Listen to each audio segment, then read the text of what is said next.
Welcome back. Today we've got another £500 worth of £2 coins we're hunting through, looking for commemorative, ones with more than face value, but ideally we want some of the missing coins from the book. We need all 4 Commonwealth Games £2 coins, but they are rather tricksy coins to get your hands on.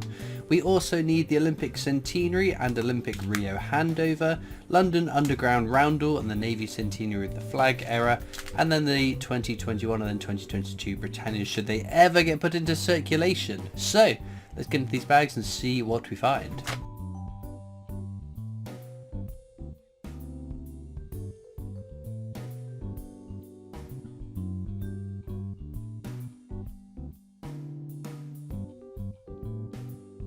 Okay, we're in. I don't know where I put my scissors, so we had to brute force into it somewhat.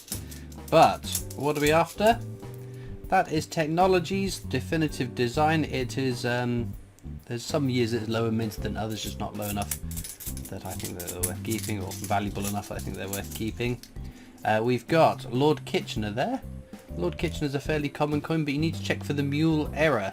It should say £2 on the bottom on the obverse or head side of the coin, which this one does. If you find a Lord Kitchener that doesn't say £2 there, that is the mule error, whereby the wrong die has been used on one half of the coin to strike it,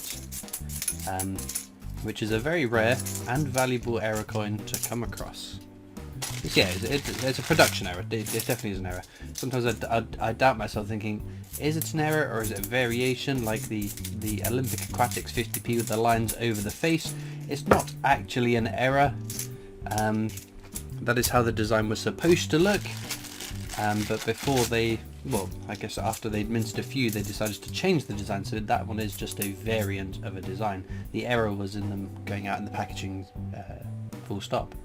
Right, DNA double helix, fairly common coin, but it's a really nice pretty coin, especially when you're looking at them in BU proof, silver proofs. The intricate detail really stands out.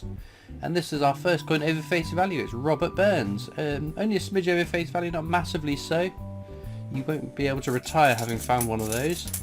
In fact, I don't think there's anything that should be in circulation that you can find and retire off of the profits of selling. Even that Lord Kitchener mule error, you're talking about hundreds of pounds, not thousands of pounds. We have Jodie Clark's 5th portrait of the Queen there, 5th and final portrait. We know this is going to be something. Shakespeare's Comedies, very nice. The rarest of the 3 Shakespeare £2 coins. Check the age inscription. All the world's a stage is the correct age inscription, so nothing erroneous on that. As you know, I check all my 2016 £2 coins for their age inscriptions, because 2016 seems to have been a bad year for the Royal Mint and their age inscriptions. We've got Brunel's portrait there. Whoops, oh, chucking coins all over the place today.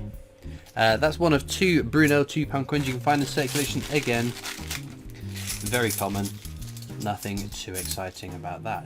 Now, as of recording, there is no more news on the new definitive coins that are coming out, which I know most people are very excited to see. As of when it's uploaded, I don't know. Maybe we shall know more, but until then, I have no idea. And I'm sure many of you, like me, are eagerly anticipating releases of these images. It's a change we haven't seen in a long time and is rather exciting. Wow, there's the Olympic Centenary. That is one for the book. We are very rapidly ticking off some really scarce coins, leaving us just the Commonwealth Games, it feels. So we do need to find some Commonwealth Games soon, Coin Gods, so if you're listening, anytime now would be great. But the Olympic Centenary is a fantastic find. Not a very common coin at all. That is a tricky one to get your hands on. As ever though, I'll check through the coins at the end of the video for any errors I might have missed throughout the hunt. We could check every single coin, take the coin, check for the rotation error, look for any double dyeing, check the age inscriptions, but we'd be here for an eternity doing that, so I will quickly do that at the end of the video and I'll show you anything I find. Obviously we don't find errors like that in every single hunt, maybe 1 in 3, 1 in 4.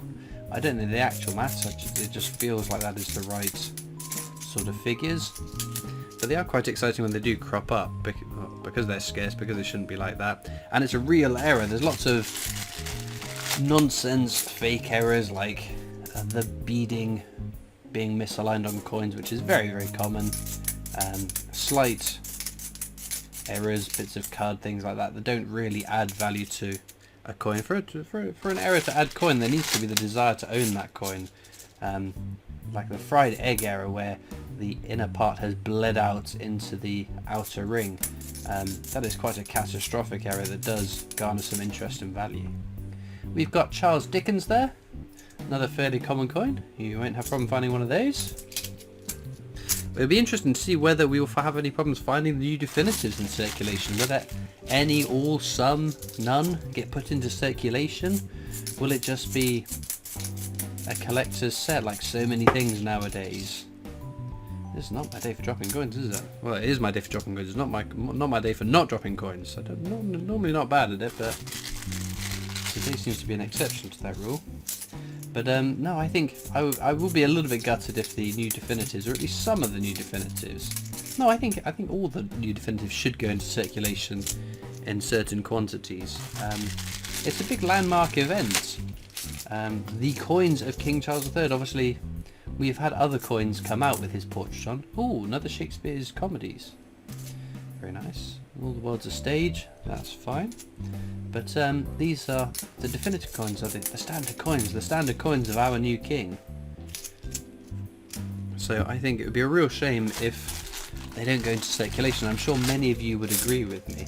And I think even though they're going to go into circulation, even though they're going to be released as collector's sets, if they do go into circulation, that wouldn't faze me, or I think many of you, from buying a BU set. You buy the BU set because it's a higher quality version of that coin. You might get lucky and pull some out of circulation early in their tenure in our change and get a good quality one, but it won't be struck to the standard of a BU coin, a silver proof coin, whatever it is you're fancying purchasing of the new definitive sets. So in fact I think putting them in circulation does more for the value of a BU coin than if you didn't. Oh, Lord Kitchener there. I think it did say £2 there, I spotted. Yeah.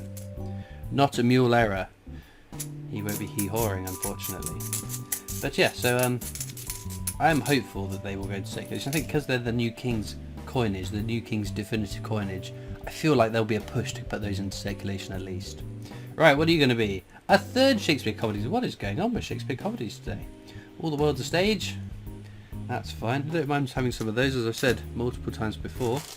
My wider collection, I do keep quite a few coins from my coin hunts.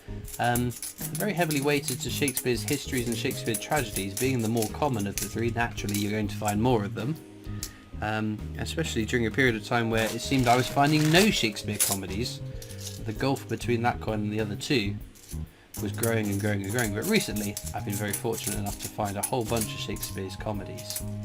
That's the Trevithick steam locomotive.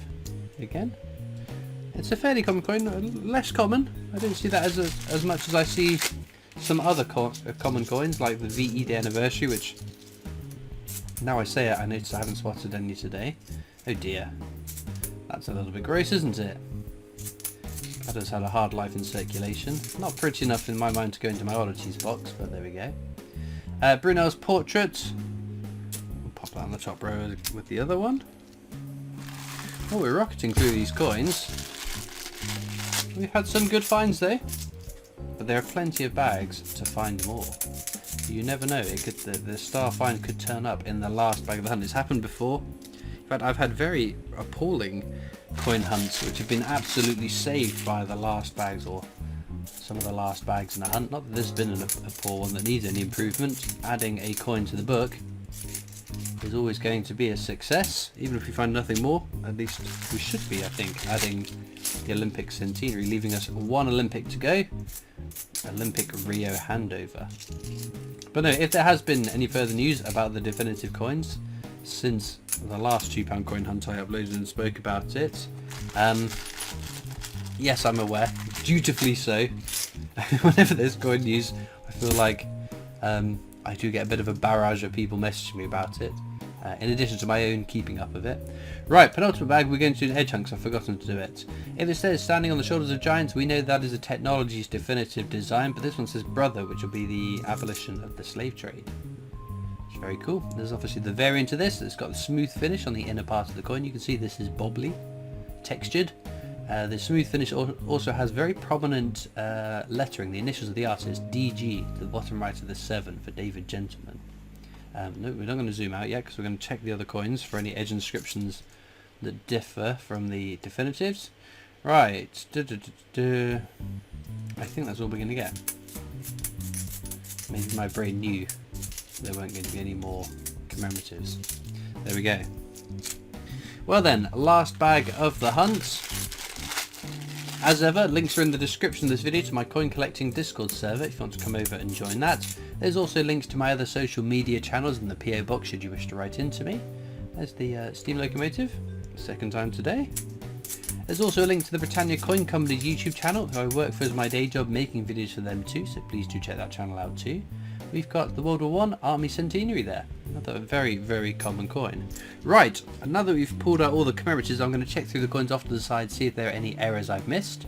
Okay, so unfortunately no errors found, but it's always a good day when we fill another gap in the book, this time the Olympic Centenary. A super, super coin, so I'm very happy with that. In terms of our star finds, I guess the one of the 3 Shakespeare comedies, or the Robert Burns, comes a close second place compared to Olympic Centenary, but I'd love to know in the comments what your favourite coin from today's video is. And all that leaves me to do is thank you so much for watching. I hope you've enjoyed, and I'll see you next time for more coins. Bye!